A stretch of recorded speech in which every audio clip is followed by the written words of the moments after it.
என் இனிய உலகத்தமிழ் மக்களே, தாய்மார்களே, பெரியோர்களே, சிறார்களே, என் அருமை சீடர்களே, யோக நண்பர்களே, யோக விரும்பிகளே, உங்கள் அனைவருக்கும் என் இனிய காலை வணக்கம்.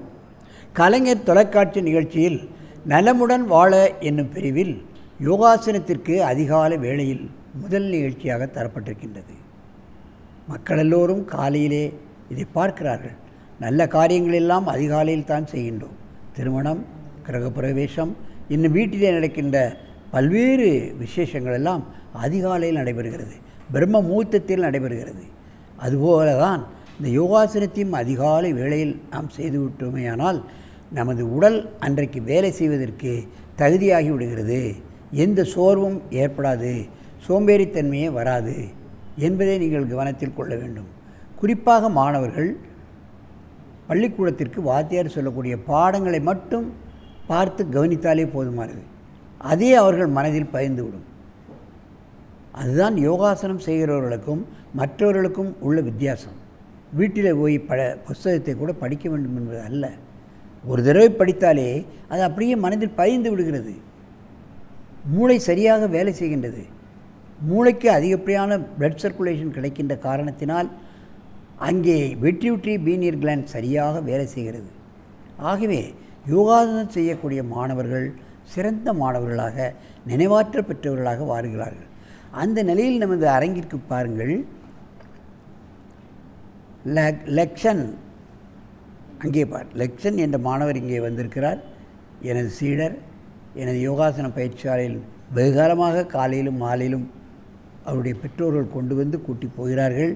அவ்வளவு அற்புதமான யோகாசனங்களை செய்து கொண்டிருக்கின்றார்கள். வயது 6, 1வது வகுப்பு படிக்கின்றான். வெள்ளிவாக்கத்திலிருந்து இங்கே வந்திருக்கின்றான். கபோடாசனத்தை இப்பொழுது செய்ய போகிறான். ராஜகபோடாசனத்தை சென்ற எபிசோடில் செய்துவிட்டான். என் அருமை சீடரே, பத்மாசனத்தை கலைத்துவிட்டு நீங்கள் கபோடாசனத்தை செய்யுங்கள், பத்மாசனத்தை கலையுங்கள்.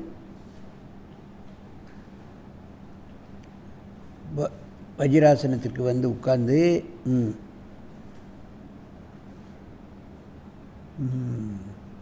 ஒரு 20 எண்ணிக்கை என்ன அழகாக விளைகிறது பாருங்கள்.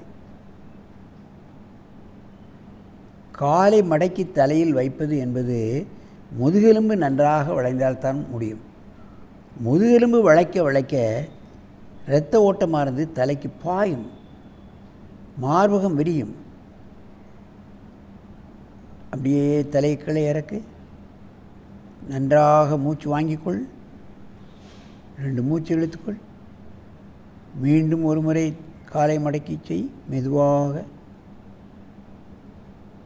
கை பலம் பெறுகிறது, கழுத்து பலம் பெறுகிறது, மார்பகம் விரிக்கப்படுகிறது, முதுகெலும்பு வளைக்கப்படுகிறது. எத்தனை உறுப்புகள் வேலை செய்கிறது என்பதைத்தான் கவனத்தில் கொள்ள வேண்டும். ராஜ கபோடாசனம். காலை தரையில் வைத்துக்கொள், எடுக்காத.